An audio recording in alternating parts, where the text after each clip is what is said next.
Hi friends, எல்லோரும் எப்படி இருக்கீங்க? இன்றைக்கி மோகனாஸ் கிச்சனில் கிருஷ்ண ஜெயந்தி ஸ்பெஷல் வெள்ளை சீடை எப்படி செய்கிறதுன்னு பார்க்கலாம். இதை வெள்ளை சீடைனும் சொல்லுவாங்க, இனிப்பு சீடைனும் சொல்லுவாங்க. சீடையை செய்யும் போது வெடிக்குன்றதுனாலேயே நிறைய பேர் வீட்டில் சீடையை செய்ய மாட்டாங்க. ஆனால் ஒரு சில டிப்ஸை நம்ம கரெக்டாக ஃபாலோ பண்ணோன்னா ரொம்ப டேஸ்டியான சீடையை வீட்டிலேயே செஞ்சு சுற்றலாம். அதுலேயும் நம்ம வெள்ளை சீடை கண்டிப்பாக வெடிக்கவே வெடிக்காது. இந்த சுவையான வெள்ளை சீடை செய்கிறதுக்கு முதல்ல அரிசி மாவை எப்படி செய்கிறதுன்னு பார்க்கலாம். பதப்படுத்தின அரிசி மாவை எப்படி செய்கிறதுன்ற டீட்டெயில் வீடியோவை நான் உப்பு சீடை வீடியோவில் ஏற்கனவே அப்லோட் பண்ணியிருக்கேன். தேவைப்படுறவங்க கண்டிப்பாக பாருங்கள். இந்த அரிசி மாவு செய்கிறதுக்கு முதல்ல தேவையான அளவு பச்சரிசியை 2-3 மணி நேரம் நல்லா ஊறினதுக்கு அப்புறமா தண்ணி எல்லாமே நல்லா வடிச்சிட்டு ஒரு துணியில் 10-15 நிமிஷத்துக்கு ஃபேனுக்கு கீழே காய வச்சுக்கோங்க. இந்த மாதிரி நல்லா காஞ்ச பச்சரிசியை மிக்ஸி ஜாரில் சேர்த்து நல்லா பவுடராக அரைச்சதுக்கு அப்புறமா ஒரு ஜல்லடையில் சேர்த்து ஜலிச்சு எடுத்துக்கோங்க. நல்லா ஜலிச்ச மாவு எடுத்து ஒரு கடாயில சேர்த்துட்டு நல்லா வறுத்துக்கோங்க. இப்போ இந்த வறுத்த மாவை நல்லா ஆறுனதுக்கு அப்புறமா திரும்பவும் ஒரு தடவை கட்டி எதுவுமே இல்லாத அளவுக்கு ஜலிச்சுக்கோங்க. சீடையை பொறுத்த வரைக்கும் மாவுல ஒரு சின்ன கட்டி இருந்தாலும் வெடிக்கிறதுக்கு வாய்ப்பு இருக்கு. அதனால நம்ம எடுக்கிற மாவுல கட்டி இல்லாத அளவுக்கு நல்லா ஜலிச்சுட்டு எடுத்துக்கணும். அவ்வளோதாங்க, ரொம்ப சூப்பரான பதப்படுத்தின அரிசி மாவு ரெடி ஆயிடுச்சு. நான் இதுல இருந்து 1 கப் அளவுக்கு அரிசி மாவு எடுத்திருக்கேன். இது கூடவே 1/2 டீஸ்பூன் எள்ளு சேர்த்துக்கலாம். அடுத்து பாத்தீங்கன்னா 1/4 கப் அளவுக்கு உளுந்த கடாயில சேர்த்துட்டு எண்ணெய் எதுவுமே சேர்க்காம இந்த மாதிரி நல்லா செவக்க வறுத்து எடுத்துக்கோங்க. இந்த வறுத்த உளுந்த நல்லா ஆறுனதுக்கு அப்புறமா மிக்ஸி ஜார்ல சேர்த்துட்டு நல்லா பவுடரா அரைச்சதுக்கு அப்புறமா ஜலிச்சுட்டு எடுத்திருக்கேன்.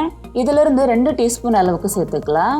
இது கூடவே வாசனைக்காக 1/2 டீஸ்பூன் ஏலக்காய் தூள், 3 டீஸ்பூன் துருவன தேங்காய், 1 டீஸ்பூன் நெய் சேர்த்துட்டு நல்லா கலந்துக்கலாம். இந்த அளவுக்கு மாவு நல்லா கலந்ததுக்கு அப்புறமா அடுத்து இதில் சேர்க்கறதுக்காக வெல்லத்தை கரைச்சிக்கலாம். அடுப்பில் ஒரு பேன் வச்சுருக்கேன். இதில் 3/4 கப் அளவுக்கு வெல்லம் சேர்த்துக்கலாம். நாம் எடுத்த 1 கப் அரிசி மாவுக்கு 3/4 கப் வெல்லம் கரெக்டாக இருக்கும். இதில் 1/4 கப் தண்ணி சேர்த்துக்கலாம். பாகு எதுவும் வர வேண்டியதில்லை, வெல்லம் நல்லா கரைஞ்சா போதும். பாருங்க, கட்டி எதுவுமே இல்லாத அளவுக்கு வெல்லம் நல்லா கரைஞ்சிடுச்சு. இதை எடுத்து மாவுல சேர்த்துக்கலாம்.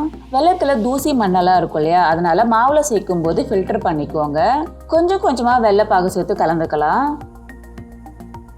பாருங்க, நான் மொத்த பாகுமே சேர்த்துட்டேன். மாவு நல்லா இந்த அளவுக்கு கலந்துக்கோங்க. நம்ம சூடான வெள்ளைப்பாகு சேர்த்து கலந்ததுனால மாவு நல்லா சூடா இருக்கு. நல்லா ஆறட்டும். இப்போ பாருங்க, மாவு நல்லா சூடாறிடுச்சு. நான் நல்லா பிசைஞ்சு வச்சிருக்கேன்.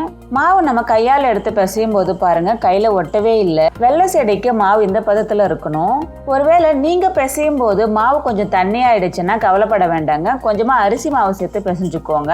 அப்படி இல்லைன்னா மாவு கொஞ்சம் டைட்டா இருந்துச்சுன்னா கொஞ்சமா தண்ணியை நல்லா சூடு பண்ணிட்டு சேர்த்து பிசைஞ்சுக்கோங்க.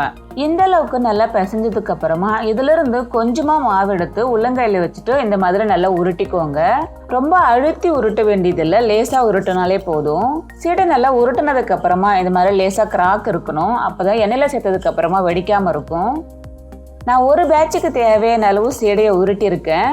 மீதி மாவு இருக்கு. இது வேகிறதுக்குள்ள நம்ம அடுத்த பேட்சுக்கு தேவையானதை உருட்டிக்கலாம். அடுத்து சீடையை பொரிக்கிறதுக்காக கடாயில எண்ணெய் வச்சிருக்கேன். எண்ணெய் மிதமான சூட்டில் இருக்கணும். சீடையை சேர்க்கறதுக்கு முன்னாடி அடுப்பை நம்ம சிம்மில் வச்சிடலாம். இந்த மாதிரி கொஞ்சம் கொஞ்சமா சீடையை சேர்த்து பொரிச்சுக்கோங்க. சீடையை எண்ணெயில சேர்த்து உடனே கலக்க வேண்டாம். நம்ம வெல்லம் சேர்த்துருக்கிறதுனால கரைஞ்சிடும். கொஞ்ச நேரம் ஆனதுக்கு அப்புறமா கலந்துக்கலாம். பாருங்க, ரொம்ப சூப்பரா நம்முடைய வெள்ளை சீடை ரெடி ஆயிடுச்சு. நம்ம எடுத்துடலாம். எண்ணெயில இருந்து எடுத்த உடனே வெள்ளை சீடை நல்லா சாஃப்டா இருக்கும். 1/2 மணி நேரம் அப்படியே ஆற விடுங்க, நல்லா கெட்டியாயிடும். அவ்வளோதாங்க, ரொம்ப சூப்பரான கிருஷ்ண ஜெயந்தி ஸ்பெஷல் வெள்ளை சீடை ரெடி ஆயிடுச்சு. இதை நீங்கள் வீட்டில் ட்ரை பண்ணி பார்த்துட்டு எப்படி இருந்துச்சுன்னு மறக்காம கமெண்ட்ல சொல்லுங்க. ஃப்ரெண்ட்ஸ், இந்த வீடியோ உங்களுக்கு ரொம்பவே பிடிச்சிருக்குன்னு நினைக்கிறேன். இந்த மாதிரி நிறைய பண்டிகை கால ரெசிபிஸை பார்க்க நம்முடைய சேனலை இது வரைக்கும் சப்ஸ்கிரைப் பண்ணாதவங்க சப்ஸ்கிரைப் பண்ணுங்க. இந்த ரெசிபி உங்களுக்கு பிடிச்சிருந்துச்சுன்னா உங்களுடைய ஃப்ரெண்ட்ஸுக்கும் ஷேர் பண்ணுங்க. அது கூடவே இந்த வீடியோவை லைக் பண்ணி சப்போர்ட் பண்ணுங்க. மீண்டும் அடுத்த வீடியோவில் சந்திக்கிறேன். பாய்.